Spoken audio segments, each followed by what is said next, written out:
Okay, let's unpack this. We're diving into a market that, well, it feels like it's everywhere now, right? Okay. And changing faster than a patch download. Yeah. It's grown from, simple pixels on a screen to Yeah. this massive global entertainment powerhouse. Absolutely. Technology, connectivity, totally new ways to experience stories and connect with people. It's all fueling this incredible growth. It really has fundamentally shifted how people engage with entertainment Yep. and with each other, too. Right. It's moved way beyond that old image of someone just sitting alone in front of a TV or a computer. And we've got a fantastic snapshot of this dynamic world today. Our source is an article from Cognitive Market Research, pretty much hot off the presses, Okay. When was it published? published June 9th and then updated just a few days ago, June 12th, 2025. It really zeroes in on the top companies, the ones making the biggest waves right now. Okay, good. So our mission in this deep dive then is to sort of pull out the essential insights from this research. We want to understand that explosive growth story, figure out who the major players actually are, how this report is evaluating their success, Yeah. and what specific strategies are driving them forward in this really competitive space. And the numbers this source throws out are just staggering. It projects the gaming market to grow from, get this, USD 281,452.9 million in 2024 Okay. to a mind-boggling USD 560,812.5 million by 2032. Wow.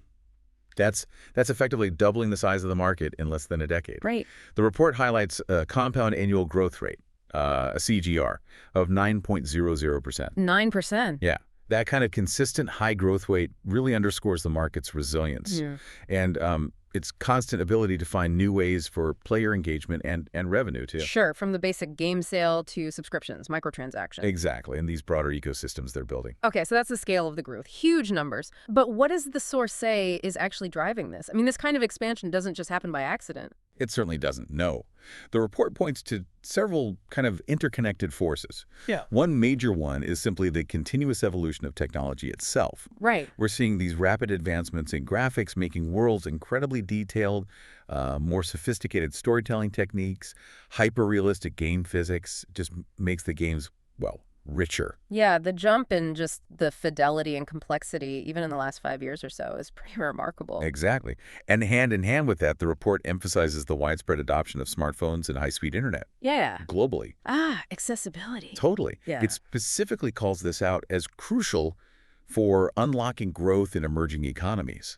Suddenly, a powerful gaming device is in millions more pockets. Right. It's democratizing access to experiences in a way we really haven't seen before. And technology is pushing immersion further, too, isn't it, with AR and VR? Yes, absolutely. The advancements in augmented reality and virtual reality, they're really starting to enhance the gaming experience. They offer players these environments that are so immersive, they start to blur the lines between digital and physical. And that creates incredibly compelling new ways to play. But it's not just about the tech itself or, where you play. The social connection aspect is huge Oh, now. well, transformative. Yeah. That's the word the report uses for the rise of social gaming and esports. Okay. Gaming has fundamentally become a shared, community-driven activity. That desire people have to connect with others while playing or competing. Yeah. It builds incredible engagement and brand loyalty, too. And behind the scenes, how are the companies themselves using tech to sort of fuel this? Yeah, this is where the business strategy really comes in. Developers and publishers are leveraging data analytics, robust cloud infrastructure, and AI. The report says they're using these tools to personalize player experiences, constantly optimize gameplay based on, user behavior, and critically, extend the profitable life of their games long after the initial launch. That boosts profitability and keeps players active. Makes sense. So with all this driving the market forward, who does the source actually identify as the key players capturing this growth? It lists 10 companies, I think. That's right. The list includes Tencent Holdings, Sony Group, Apple Inc., Microsoft Corporation, NetEase Inc., Google LLC, Activision Blizzard Inc., Electronic Arts Inc., Nintendo Co., Ltd., and Take-Two Interactive Software Inc. Quite a list. It is. But the research then zeroes in on a specific group as the absolute key players, or I think they call them top manufacturing companies right now. It highlights 5 from that That's list. correct, yeah. The source dedicates more focus to Tencent Holdings Limited, Sony Group Corporation, Apple Inc., Microsoft Corporation, and Adiz Inc., and the report details their position and contribution. And leading the pack, according to this data anyway, is Tencent Holdings Limited. Yeah, Tencent holds the largest global share, an impressive 15.40%. The report doesn't shy away from calling them the dominant force. And the largest video game company by revenue worldwide. Okay. Their strategy seems to be just vast reach across development, publishing, and strategic investments in studios internationally. They're kind of everywhere. Right. Next up, then, is Sony Group Corporation. Sony commands a significant 8.000% share. Their strength, as the report notes, is firmly rooted in the PlayStation ecosystem. Makes sense. The PlayStation 5 is identified as a major driver for their current performance. It emphasizes that console experience, and the exclusive titles tied to it remain incredibly powerful. And here's one. A company you might not automatically label a gaming company first, but the source says they have a massive presence. That would be Apple Inc., Right. with a notable 6.90% share. Yeah. And while their core business isn't, gaming hardware or traditional software development, they are a dominant force in mobile gaming purely through the App Store. Ah. Millions upon millions of mobile gamers interact with their platform daily. That gives Apple a huge piece of the pie without necessarily developing the games themselves. Interesting. Speaking of hardware giants, though, Microsoft Corporation. Microsoft has a solid 6.00% share. Their position is built around the Xbox ecosystem, obviously, their expansion into subscription services, and a growing focus on cloud gaming. Right. The cloud. The report highlights the Xbox Series consoles as key to their hardware strategy, of course. And the report specifically calls out one of Microsoft's moves as a major disruptor, doesn't it? Yes, Xbox Game Pass. Definitely. The source positions it as having significantly disrupted the traditional industry model. Oh, so? Well, by offering a subscription service with this vast library, it provides flexibility and perceived value that really challenges how players access games. It's moving towards that sort of Netflix-style model for gaming. Gotcha. Finally, rounding out that top 5, we have Needy's Inc. Needy's holds a 5.00% share, and the report notes their strong expansion both within China and increasingly internationally. They've built major traction, particularly in online and mobile gaming. Titles like Identity V, Knives Out, Fantasy Westward Journey. Right, I've heard of those. What's interesting, as the source points out, is their ability to successfully blend, like, traditional MMORPG concepts with innovative mobile game design. It appeals to a broad base. So we see the market share and their main areas of focus, but what does the research actually tell us makes a company successful in this market? What criteria is the report using to compare these players? Yeah, this is where the report dives into the how of success. It outlines several key factors beyond just the revenue numbers. Okay. One is platform reach and portfolio diversity. Having that mix of massive blockbuster releases and these ongoing live service games that keep players engaged over the long term. So not just selling the game once, but keeping people playing and spending. Exactly, which links directly to the next criterion, user engagement. The report emphasizes that a company's ability to consistently deliver updates, new content like DLC, and robust multiplayer experiences is absolutely crucial for retaining users and, yes, supporting those monetization strategies. And they talk about building integrated experiences, like ecosystems. They do, yeah. The report highlights the importance of robust gaming ecosystems where hardware, software, online services, they all work together seamlessly. This is positioned as key to maximizing the lifetime value of a customer because it encourages players to stay within that company's sort of family of products and services. And with so many devices now, consoles, PCs, mobile, cross-platform sounds essential. Oh, critical. The report notes that scalability and cross-platform compatibility aren't just nice-to-haves anymore.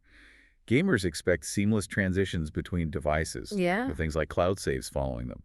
Companies that enable this, they have a distinct competitive advantage. The report also looks at how companies make money, but with an important distinction, right? It's not just about the money itself. Exactly. Monetization strategy is listed as a key differentiator. The successful companies, according to this, are those that balance different approaches, advertising, subscriptions, microtransactions, but they do it without negatively impacting the player experience. That's the trick.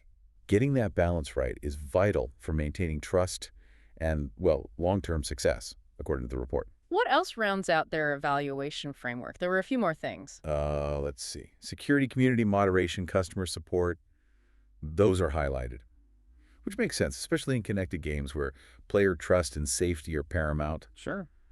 Brand strength and global reach are obviously advantages, as is development agility, the ability to adapt quickly, and possessing compelling intellectual properties, those beloved characters and worlds that draw players in. The ITs, yeah. And who you partner with seems to matter too. The strategic partnerships are also listed as important. Collaborating with console makers, streaming platforms, or even influencers can significantly amplify a company's visibility and help them acquire new users in what's a very crowded market. Okay. Now, the source mentioned the other companies from that initial list: Google, Activision Blizzard, Nintendo, Take-Two. What role does the report say these challengers play? Are they just smaller versions of the top five? Not exactly. The report sees them as actively reshaping industry dynamics. Hmm. They aren't necessarily trying to go head-to-head with the top five across every single metric. Okay. Instead, they're introducing unique content models. Like, think of Nintendo's approach with hybrid consoles. Right, the Switch. Exactly. Or pioneering live service ecosystems and embracing alternative gaming formats like mobile-first RPGs. So rather than direct, broad competition, they're finding their own angles and leveraging specific strengths, like niche markets or strong IPs. That's the takeaway from the report, yeah. Their strategy often involves targeting more specific markets where they have existing strengths or powerful intellectual property, carving out their niche rather than trying to replicate the broad approach of the biggest players. Okay, got it. So we've looked at the explosive growth, the forces driving it, the top players and their slices of the market, and how the report evaluates what makes them successful. What does all this actually mean for you, the listener, whether you're a dedicated gamer or just someone observing this massive industry? Well, it means a few things are likely headed your way. First, you'll probably see even more diverse content hitting the market as companies compete across different platforms and genres. More choice. More choice. It means greater accessibility, the ability to play games on more of the devices you already own, and you'll certainly see more variations in how you pay for and access games. Subscriptions, live service models becoming even more prevalent. And experiences themselves are becoming richer, more connected. Exactly. The report's analysis of these companies' strategies points directly to a future of increasingly immersive and social experiences. The competition outlined here is fundamentally shaping the games being made and how you'll interact with them in the coming years. All right, let's maybe quickly recap the key insights from this deep dive into the Cognitive Market Research report. Sure, we saw a market poised for significant, really rapid growth, potentially doubling by 2032. Yeah. This isn't just happening on its own. It's propelled by tech advancements, increasing global connectivity, the power of social interaction, and these smart business strategies leveraging data and AI. And while many companies are vying for position, the report identifies a clear top tier: Tencent, Sony, Apple, Microsoft, and NetEase, each employing different but effective strategies tied to their core strengths. Whether that's console ecosystems, mobile dominance, disruptive subscriptions, or regional expertise. And the report's framework for success in this hyper-competitive landscape, it really highlights the critical need for innovation, deep user engagement, Right. integrated ecosystems across hardware and software, adaptability for cross-platform play, carefully balanced monetization, strong brand power, and strategic partnerships. Yeah, that covers the key factors they identified. Looking ahead, the source's conclusion points to the future, focusing on real-time, dynamic experiences, seamless cross-platform access, Mhm. deeper integration of technological excellence with creative storytelling, Yep. and a strong focus on regional relevance and building inclusive communities. They talk about a powerful synergy between these established giants, agile newcomers, and disruptive innovators defining the next era of gaming. It paints a picture of a very dynamic future. Definitely. And considering the source's emphasis on how success hinges on blending that technological prowess with creative storytelling and community, here's maybe a question for you, the listener, to mull over after this deep dive. How might this convergence reshape our fundamental idea of what a game even is in the years to come?